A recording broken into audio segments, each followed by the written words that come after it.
team up with somebody, and they have made it very attractive for people that want to win a championship soon.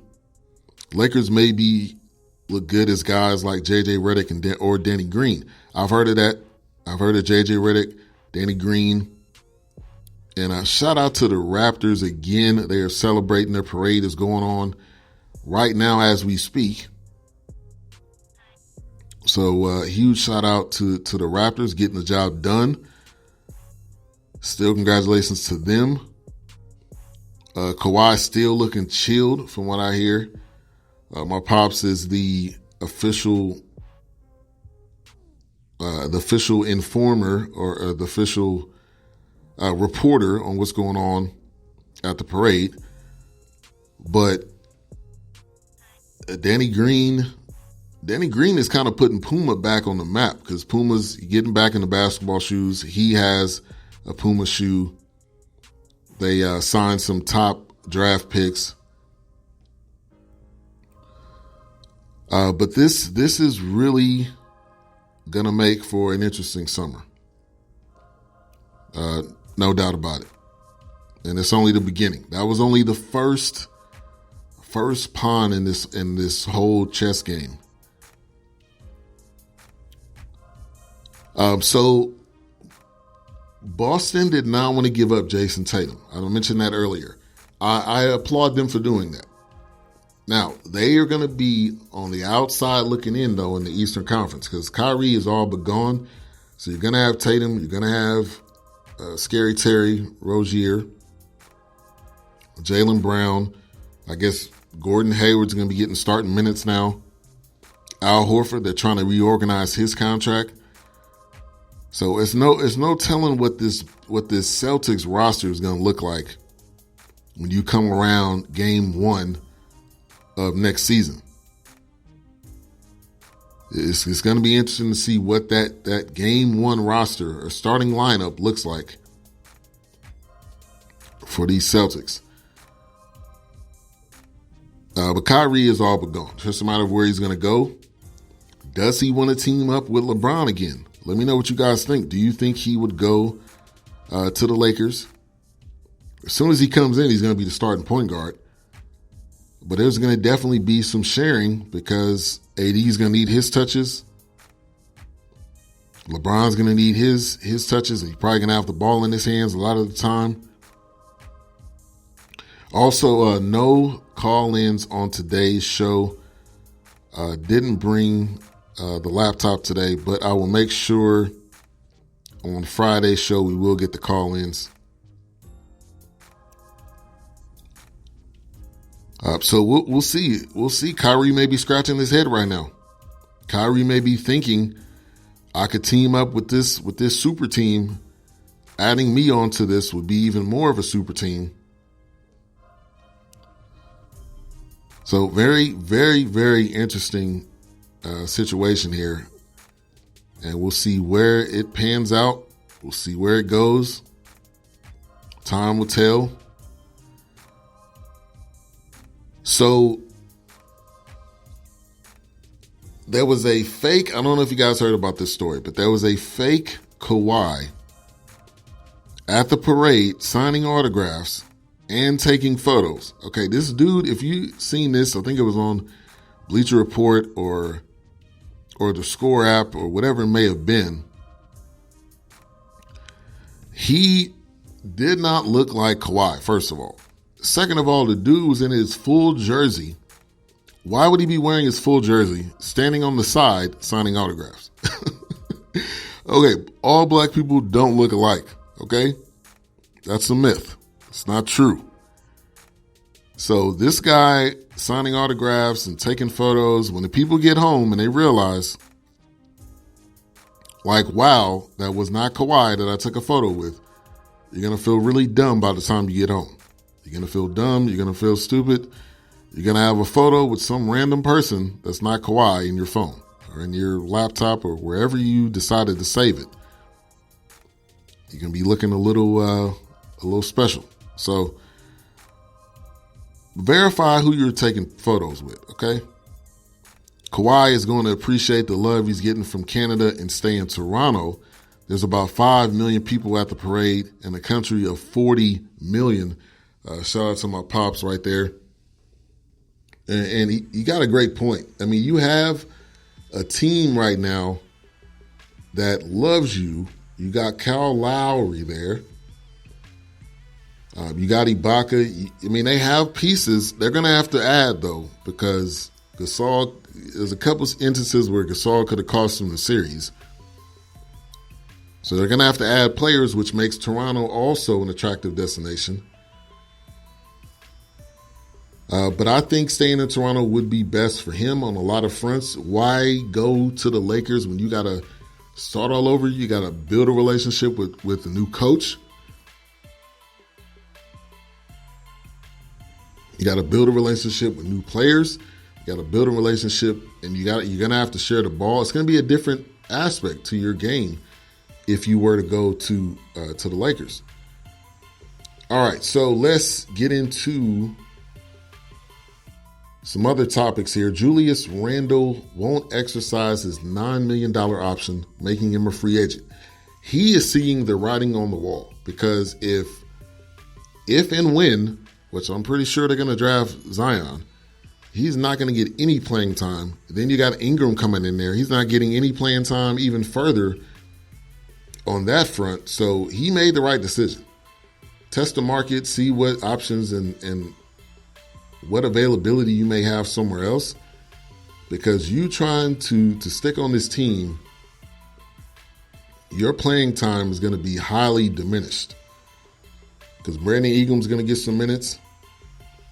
Zion is going to get all the minutes that he wants because I'm pretty sure that's who they're going to draft. Draft coming up on Thursday.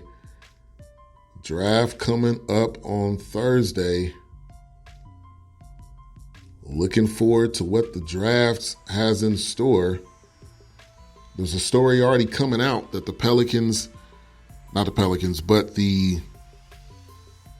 there's a team that may be looking to trade their pick,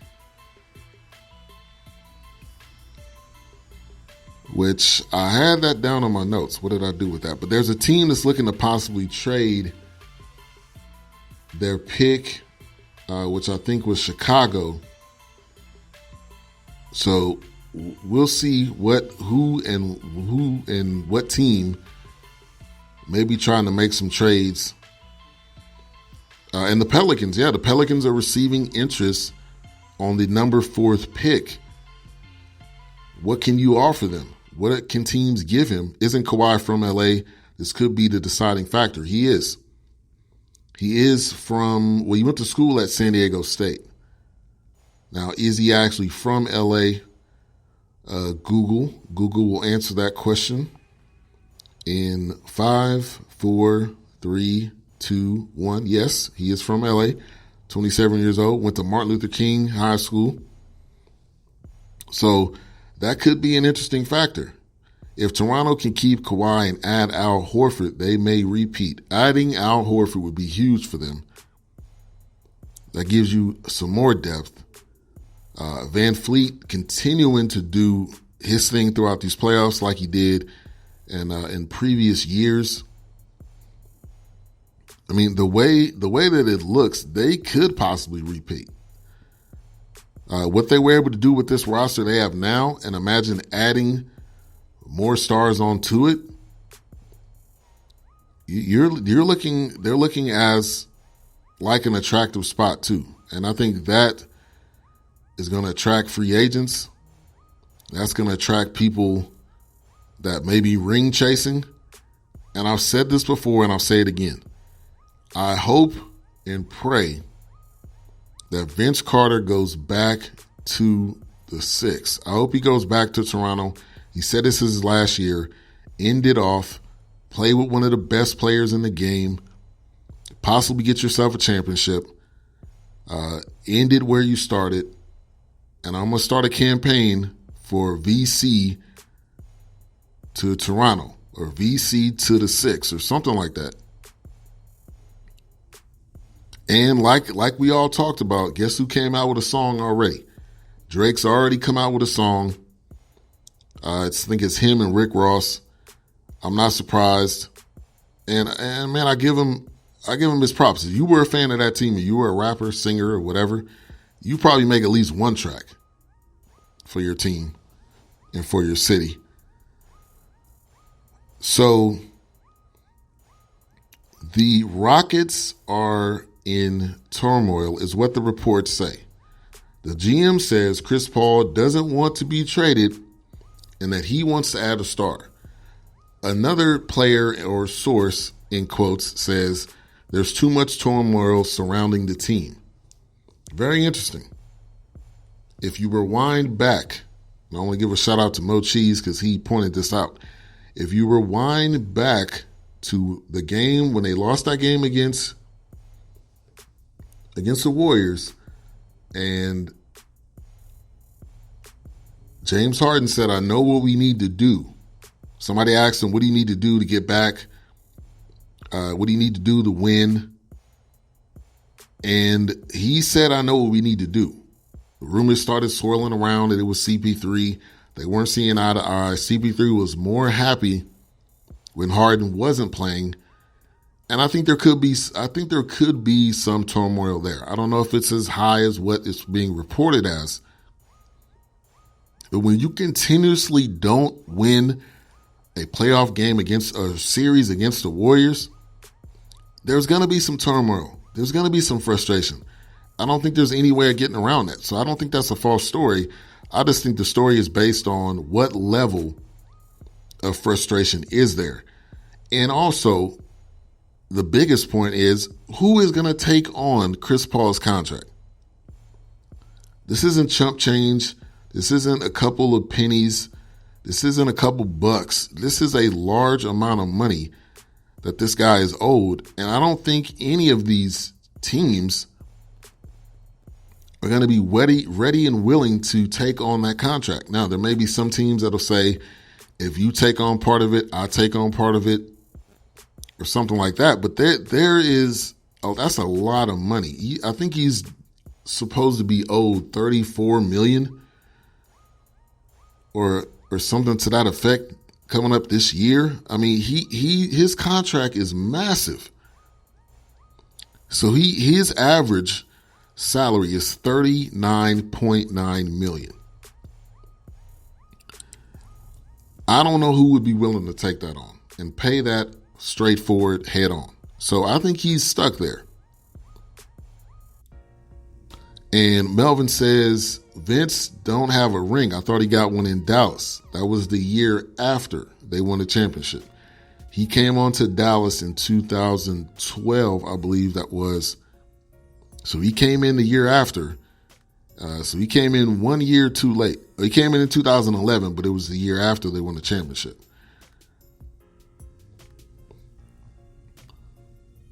Let's see. CP3 got $120 million left. Ain't nobody taking that. I agree with you.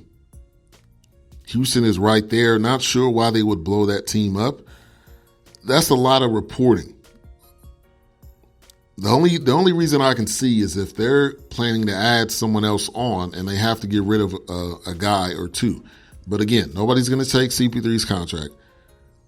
I think they stay the course and try to add someone because the West is looking very appetizing right now. The West is looking very appetizing right now, especially with, like I said, with the Warriors not going to have KD, not going to have Clay. It's going to be the Steph and Dre show.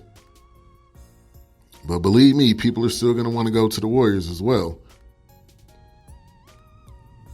But the Rockets, I think they can stay the course. See who you can add. See who you can bring on. You had a chance. You still have a chance. So don't give up. Don't give up quite yet. But it's going to be extremely hard to move pieces. Daryl Morey said he wants to add another piece on. There was a story earlier saying that maybe or may not he would want to get rid of whoever except Harden. So we'll find out. CP3 and Harden just don't get along. $44 million option is the last year of CP3's contract, says Seth Galloway. 44 mil. Applause to CP3, first of all.